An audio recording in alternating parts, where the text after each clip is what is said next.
दिमागी बुखार में ज़्यादातर बच्चों को बुखार होता है, साथ में जो है बच्चे के होश में भी परिवर्तन आता है। या तो बच्चा ज़्यादा सुस्त होने लगता है या ज़्यादा चिड़चिड़ा होने लगता है और धीरे धीरे बच्चे की बेहोशी की तरफ हालत बढ़ती है। साथ में बच्चों में इसमें ज़्यादातर दौरे आने लगते हैं या शरीर के किसी भाग में कमज़ोरी भी आ सकती है। दौरे भी सिर्फ चेहरे के हो सकते हैं, दोनों हाथ पाँव के हो सकते हैं, एक साइड के हो सकते हैं। तो ये संक्रमण जो होता है ये 3 प्रकार का होता है। एक तो वायरल होता है जिसको हम मेनिंगोएन्सेफेलाइटिस या एन्सेफेलाइटिस बोलते हैं, जो ज़्यादातर बरसात या उसके बाद दिखाई देता है। दूसरा होता है बैक्टीरियल, जो कि जैसे कान के इन्फेक्शन से या कहीं भी बच्चे में शरीर में कीटाणुओं का संक्रमण हो और उसका पर्याप्त मात्रा में इलाज न हो तो उसका हम लोग को एंटीबायोटिक्स देना पड़ता है। तीसरा होता है टीबी का संक्रमण। तो टीबी के संक्रमण से भी बच्चे के शरीर में थोड़ा सा लंबा टाइम लेता है पर इसी प्रकार के लक्षण आ सकते हैं। तो इसमें हम लोग बच्चे के पीठ के पानी की जांच करके हम लोग देखते हैं कि संक्रमण वायरस का है कि बैक्टीरिया का है या तो टीबी का है। उसी हिसाब से बच्चे को इलाज दिया जाता है। साथ में इसमें बच्चे की ऑक्सीजनेशन है, बीपी मेंटेन करना है, शुगर, कैल्शियम वगैरह और दौरों का कंट्रोल करके बच्चे का इलाज किया जाता है। देखिए, अगर बैक्टीरिया का है तो बच्चे का इलाज ज़्यादातर 10 से 14 दिन का होता है।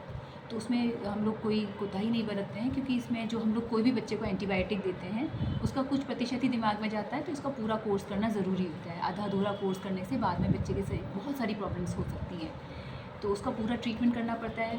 साथ में अगर मान लीजिए वायरल है तो उसका ड्यूरेशन 10 दिन 7 दिन भी हो सकता है। लेकिन अगर टीबी है तो बच्चा एक डेढ़ महीना भी भर्ती हो सकता है, क्योंकि उसमें काफ़ी बार सर में पानी वगैरह भी भरने की शिकायतें रहती हैं। तो उसका किस कारण से बच्चे को हुआ है उस पर बच्चे का ड्यूरेशन निर्भर करता है कि कितने दिन तक आपको इलाज देना पड़ेगा। हाँ, कहीं पर भी बच्चे के शरीर में अगर पस है और वो पूरे तरीके से हम लोग उसका इलाज नहीं कर पाए और वो पस शरीर में, बैक्टीरिया शरीर में जाने लगे, तो वो कहीं पर भी लॉज कर सकते हैं। छोटे बच्चे की बीमारी से लड़ने की क्षमता थोड़ी कम होती है, तो बड़े आदमी जैसे बीमारी से बहुत अच्छे से लड़ पाते हैं। और चेहरे का एक एरिया जो होता है नाक के किनारे, आँखों के किनारे, उसको हम अनसेफ एरिया बोलते हैं। तो वहाँ का संक्रमण सीधे दिमाग के अंदर जाता है।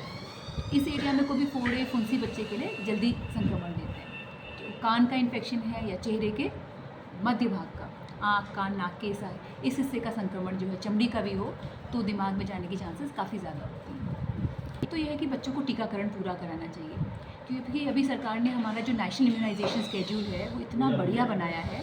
उसमें हमारे इसमें न्यूमोकॉकल वैक्सीन दे रखी है और पेंटावैक जो वैक्सीन है उसमें एच इन्फ्लुएंजा है। तो ये दो मतलब वैक्सीन्स हैं, ये बच्चों को दिमागी बुखार से संरक्षित करती हैं। तो बहुत महंगे टीके हैं देखे जाएँ, और ज़्यादातर मतलब किसी भी दुनिया में आप जाएंगे, दुनिया की किसी भी डेवलप्ड कंट्रीज़ में भी, तो इतना अच्छा टीकाकरण का कवर कहीं पर भी नहीं है। तो ये टीके ज़रूर बच्चे को लगाने चाहिए। अगर बच्चों का टीकाकरण पूरा है तो भी बच्चा काफ़ी हद तक बचा रहता है। दूसरा, अगर माँ बाप को लगे कि बच्चे को बुखार है, दौरे हैं, तो उसको काफ़ी बार पेरेंट्स को लगता है कि हम भर्ती ना करें या जांचें पूरी ना कराएं, ये हल्की बीमारी हो सकती है, तो हल्के में ना लें, क्योंकि पूरा इलाज जब कराते हैं तो ज़्यादातर बच्चे ठीक हो जाते हैं। तो ऐसे में घबराएं नहीं, तुरंत बच्चे को एडमिट करें, जांचें कराएं और पूरा उसका इलाज कराएं और टीकाकरण पूरा कराएं। फोड़े फुंसी है, कान का इन्फेक्शन है, चेहरे का इन्फेक्शन है, उसको हल्के में ना लें, क्योंकि बच्चे को थोड़ा शांति होनी चाहिए और बच्चे का आपको देखभाल अच्छी करनी है, खाना पीना ठीक करना है। तो नेचुरली अगर बच्चे के मतलब आप लगातार उसको डिस्टर्ब कर रहे हैं या बच्चे का वातावरण स्वच्छ नहीं है तो भी बच्चे में संक्रमण वगैरह होने की चांसेस ज़्यादा रहती है। तो हम चाहते हैं बच्चे का वातावरण स्वच्छ रहे, खाना पीना, मौसम के जो भी फल हैं, सब्जियां हैं, दूध, दही, दाल, पौष्टिक खाना बच्चे को मिले, तभी वो बीमारी से लड़ सकता है। और जो दवाई दी हो बच्चों को, तो दवाइयाँ बच्चों को उसके टाइम के हिसाब से देती जाती है।